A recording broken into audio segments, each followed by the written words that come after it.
This video is going to go over the rotor creation. So for problem set 6A, you are creating the first sub-assembly as part of a larger assembly. And it is comprised of the rotor and 4 bushings, which a subsequent video will show you how to assemble. But first we need to make the rotor, which is depicted in the drawing I have here on my screen. I want to point out some dimensions that we should all be aware of. So the outer diameter of the wheel is 4 inches, and all dimensions are in inches. This inner hole is 1/2 inch or 0.500. There's another hole up here which gives a diameter and a distance from the center of the wheel. And then there are several angular dimensions, and these angular dimensions are essentially the endpoints of these arcs, because each of these kind of open areas is comprised of 2 arcs and 2 lines. And actually, the best way to go about doing this is to create one of these openings. I will probably go and create this one in my example, and then use our pattern tool within the sketch to create patterns all the way around, and then we can selectively extrude what we need to. And this can actually be a pretty simple few-step process to create this. So let's go ahead and get started. All right, so I've got a blank document here. I'm going to start my sketch. I'm going to use the 1/2 inch circle first, and then I'm also going to create the large 4 inch outside diameter. So that's going to be 4. It's going to be 0.5. Okay.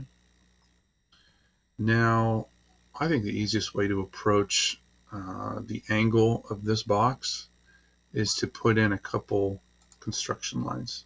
A lot of different ways to do it, but this is one of my preferred ways. And somewhere over here. So this vertical line is automatically constrained, but this one needs more information. Luckily, I have that information. This is 30 degrees from the vertical to this line. And now with that, I can see that that 30 degrees bisects or cuts this opening in half, so I can start working on this opening. A couple things here. The 21 degrees and the 28 degrees, like I said before, refer to the endpoints of the arcs. So if you haven't done that before, it can be a little tricky, but it's actually simple. So I'm going to roughly put this shape together, and then we will constrain it. So first off, I'm going to need some lines. Okay. Cursor's not cooperating too much, but it doesn't make a difference. It's all going to work in the end. So I'm going to have 2 lines on either side, wide at the top and narrow at the bottom, and then I'm going to use the 3-point arc, and I already know my endpoints. All right, now one thing I want to point out is this tangent. The computer put this tangent in here, but that will interfere with other steps I'm going to do, so I'm going to get rid of it. That's something you need to be aware of, and we've talked about this before. The computer tries to stay a step ahead of you in an effort to help you, but sometimes it is a hindrance. So make sure you're aware of what's going on. All right, now let's dimension these guys. So there's basically 4 dimensions I need to be aware of. There's the 1.25 or 1/8 of an inch between the arc at the top of my opening and the outside of the wheel. So between here and here, there's 1/8 of an inch. And then there's a similar dimension between the smaller arc and the small circle. Now here's another reason that I like to use the construction line, is that allows me to put points, if the computer cooperates. Allows me to put points on the line, and that really serves as a good guide for me. So now between those 2 points, I can easily put a dimension of that 1.25. I'll do the same thing up here. And it doesn't really matter what order you do these dimensions, at least it shouldn't. Occasionally it does, but it shouldn't. 0.125 there. Put another one down here. Okay. Now, I can kind of go two directions here. I can do the arcs or the lines. I'm going to start with the arcs. Now, these arcs, if you look, everything here, all these circles minus this 0.375 are all concentric, which means they all share the same center point. So I'm going to use constraints to achieve that right now.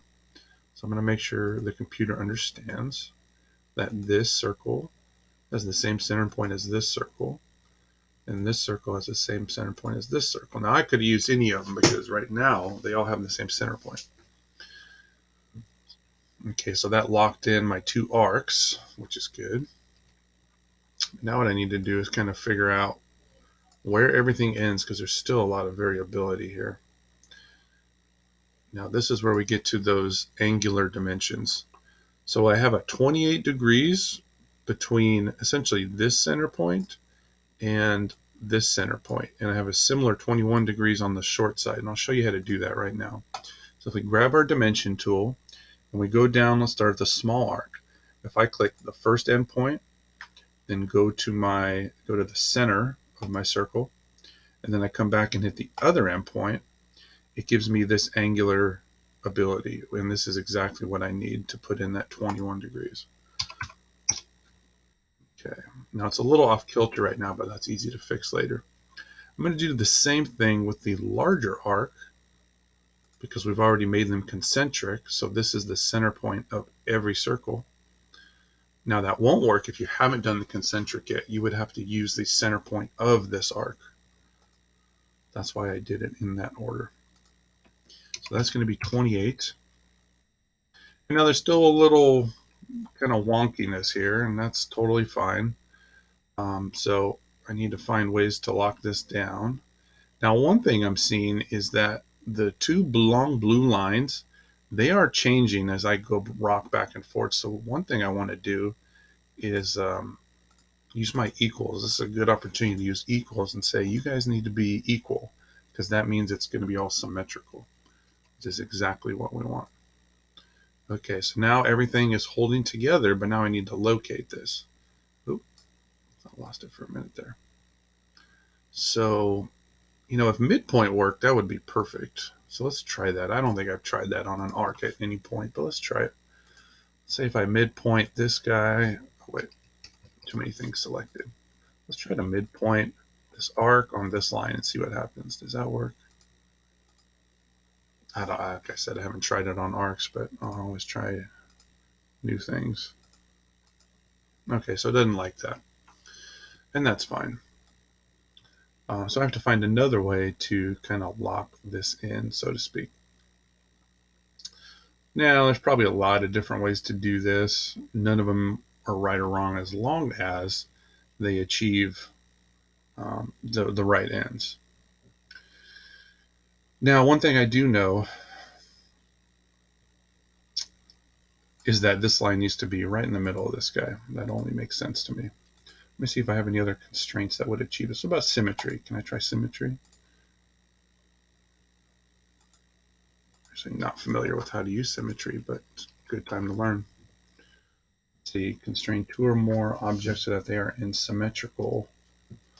So they are symmetrical, identical to a common axis. So maybe I can use symmetry with the endpoints. Hey, look at that. That worked perfect.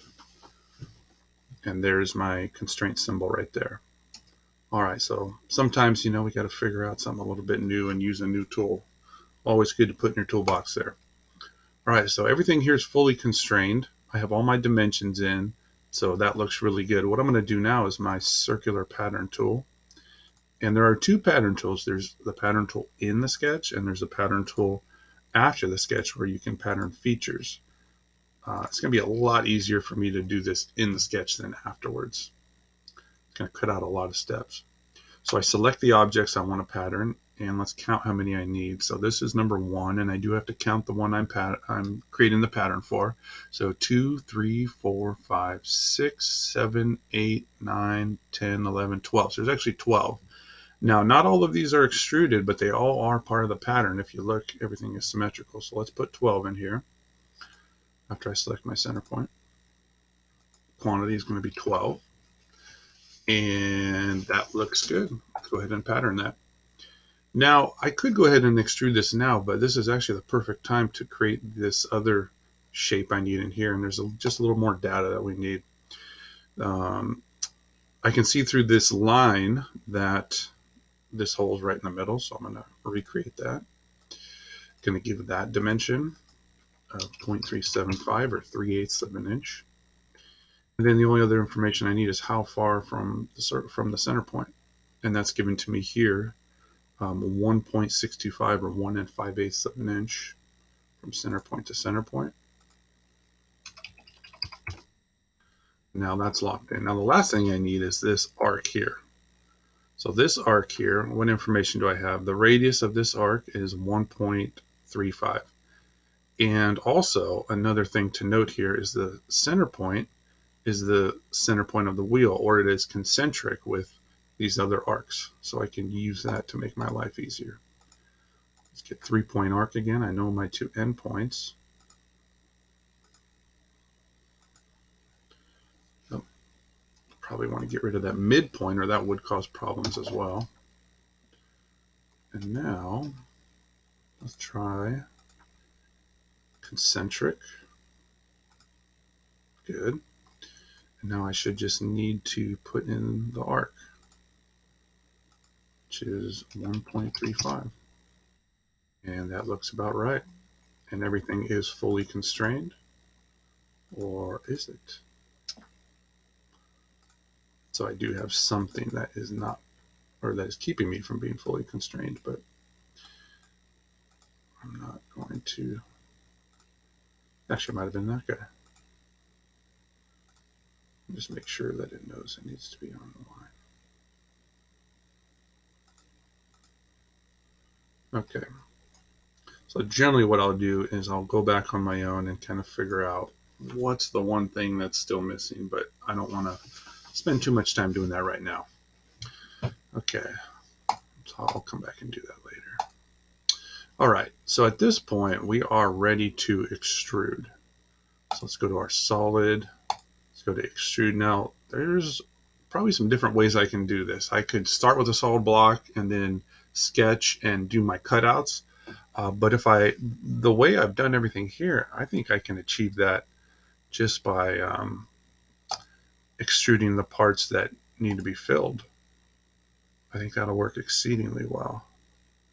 And this part's filled in, and so is this part around the hole here. All I need to do is tell the thickness of the part, which is 0.25. And that looks pretty good. All right, so I just need to put in my chamfers now, and then that'll be done. So the chamfers are under the modification tab. Essentially what it does is it turns a hard 90-degree into a 45-degree. So for the chamfer tool, I want to select my edges, okay, which those two outside edges are 0.05. And then there is another set of edges that is 0.25. And that is the interior holes, both sides. So essentially that's 4 surfaces. And those are 0.25, or half of the outside chamfer. And you can see what it does is essentially breaks that corner. In the real world, that corner is usually very sharp. And this breaks it and makes it not sharp. It dulls it down into a more presentable surface. All right, so that actually looks perfect. Take a look at it, make sure everything looks good, but if you ask me, that's done, and that looks good. So that is how to create the rotor. This is the way I did it. There are lots of ways of doing it. Doesn't mean your way is wrong as long as you achieve the correct results. And, just one thing to keep in mind is generally the fewer steps, the easier, the faster. And when time is money, we want to be aware of such things.